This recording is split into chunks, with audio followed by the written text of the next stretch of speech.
everyone, welcome to Reasons for Roots. I'm Lauren and I'm a homeschool mom to 4. I'm super excited because today I get to show you into my 10th graders curriculum picks for next year. So with curriculum videos, you have to understand, we all have to understand that everyone's philosophy of education is different. Our homeschools have a vision and a philosophy that's unique to us and the calling God's given to us and the children God has given to us. So every family's curriculum looks a little different. I use a lot of different curriculum that you don't see on the mainstream. And what I mean by mainstream, you won't see the good and the beautiful here. You don't see a lot of a Becker, a BJU, and not even that much master books this year. This year, we are more Charlotte Mason. So in the past, if you'll look at my curriculum videos from the past, you'll see I went from being very traditional to very much more Charlotte Mason inspired. So I'll just have to say and give this little disclaimer, I'm not a purist, don't claim to be, but I do love the Charlotte Mason method and it works so well with our homeschool, even high schoolers. Yes, you can Charlotte Mason homeschool your high schoolers, and I'll show you what I picked for mine. Okay, so the first thing, the core of all of my 3 youngers curriculum is a gentle feast. So a gentle feast is a Charlotte Mason based curriculum.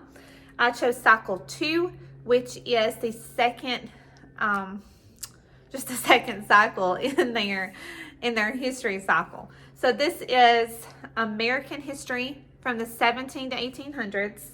This is British history and world history from the 1700s to 1810. And then it's also ancient history, the Greeks, okay?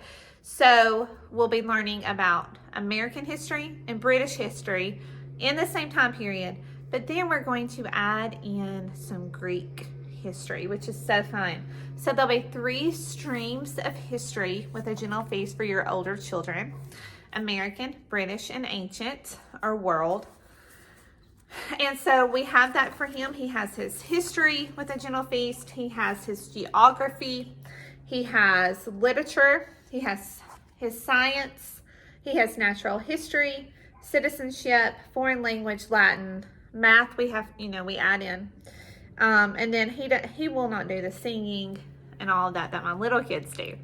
But that is the subjects that will be covered through a gentle feast. Now, for a gentle feast, for the bulk of his curriculum, we have these 2 spines.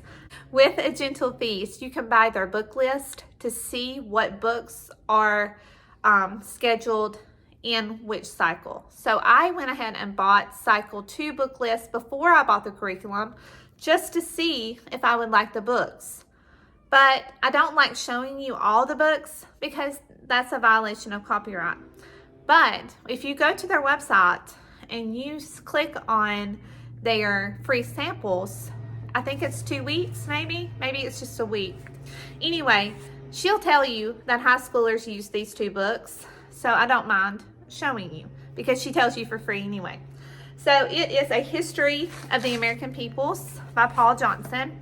He is a conservative writer. He brings a lot to the table that most history books leave out. We've already read some out of this, and I think he makes some great points here. But as with any history book, you're not going to agree with everything the author says, and that's okay. So that's his American history. For British history, Churchill's History of the English-Speaking People is volume 3 that he will be reading for that.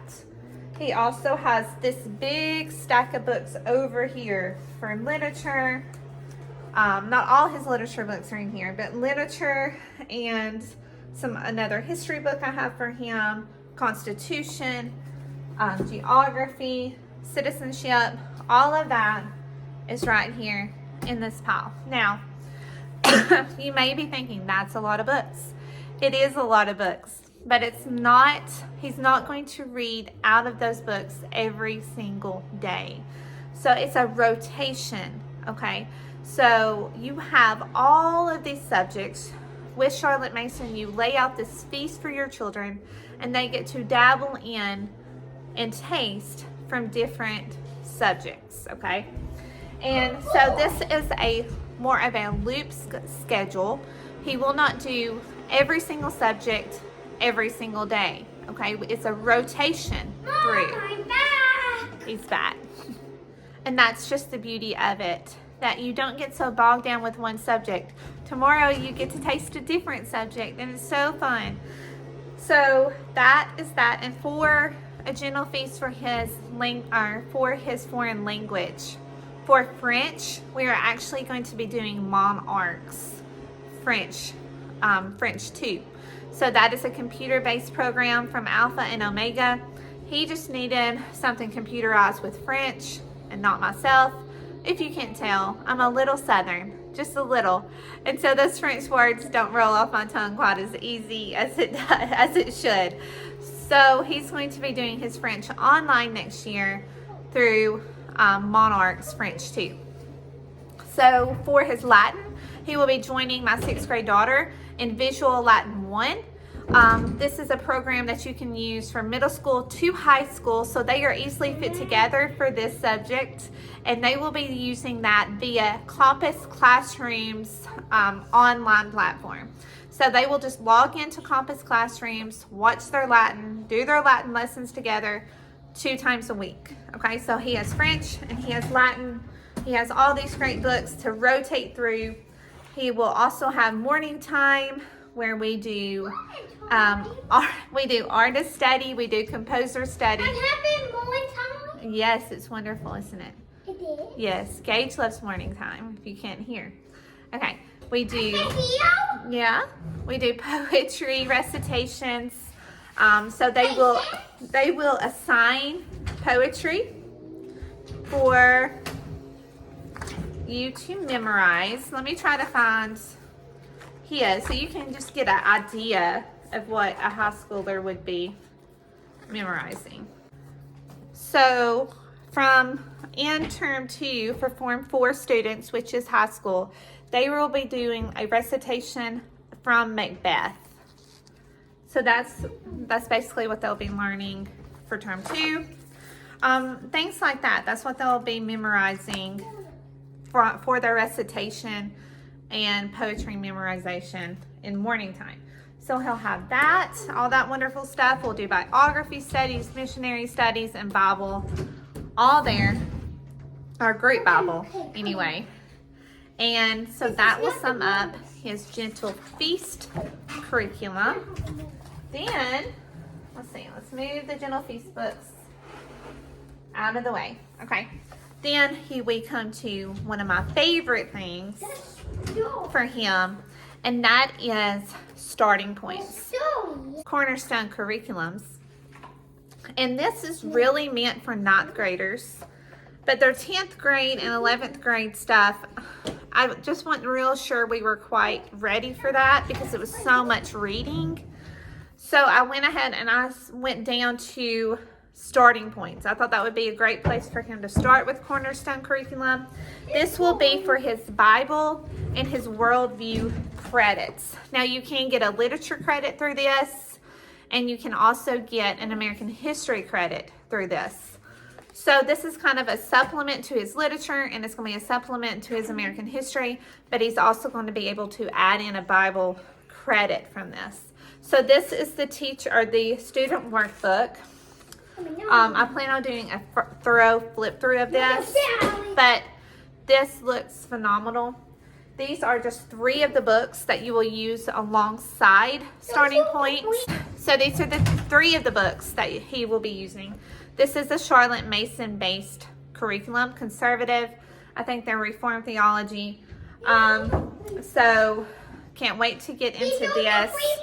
So this is just a taste. This is not everything that's required through this starting points, but these are just 3 that I have on hand. How to Read Slowly, Answers for Difficult Days, and Mere Christianity. So So those are books that they're going to be going through. What I love about this is not only is it biblical, it also has writing points in this, essays assigned. It will take you through Dr. Jekyll and Mr. Hyde, Frankenstein, The Wizard of Oz, and help you look at movies through a Christian perspective and a Christian worldview, and actually pick apart worldviews and see what authors and maybe what movie directors, what their worldview is as you watch a movie or a book. So I really love how this is laid out. I can't wait for him to get into that one. So that is his Bible elective. Thank you. For his ancient history, I showed you what he was having for his American history and his British history. For ancient history, it is the book of the ancient Greeks, and I also bought the teacher's guide and the questions, just so he can have some practice answering questions. We will do the majority with narration, but I just wanted to have him to have a little practice filling in blanks. So we won't use this every week. This will be more of a supplement. Okay, for language arts, we are going to finish up Rod and Staff 8. This is what he is using right now. We're not going to finish this by the end of the year, so we're going to finish this out next year. Then he will move to Grammar for Writers on Compass Classroom. So what I did was I bought a membership to Compass Classroom, and he will be using Grammar for Writers, and he will also be using their creative writing classes to supplement the writings he's going to do here, and the writings that we're learning through Rod and Staff. So that will just be a couple of times a week that he will use his writing on Compass Classroom. When we're done with this, he'll move on there for his grammar. We are doing a Becca spelling and vocabulary because he just needed a little more help with spelling. And dictation doesn't really work well for him. So even though I love Charlotte Mason's method, I'll be the first to say, teach to the child you've been given. So dictation didn't work real great. So we're going to go back to spelling 10 from Rebecca. He's also got some Shakespeare plays to work through, A Midsummer Night's Dream. And for science, we have Apologia Chemistry. Now, I hope he gets to do this at our co-op. We will see if they offer it next year like they did this year. Hopefully he will, but here is the student notebook, the teacher solution guide, and the textbook. So that will be his science. So the only thing missing, you might say, is math. So what am I using for math for my 10th grader? I have decided to use Life of Fred. So it's not in yet. Can't wait to see it. I've never seen one in person. I've never seen the curriculum in person, but I've seen great reviews on it, and I think it'll be a great fit for him. So we are going to switch over from teaching textbooks to Life of Fred math for 10th grade. So that's it. That's what I have for my 10th grader for next year. I have one more review, or one more unveiling to do, one more curriculum review to do. Coming up, I will show you what I'm going to use for my 12th grader. So make sure you hang around and you subscribe to see that.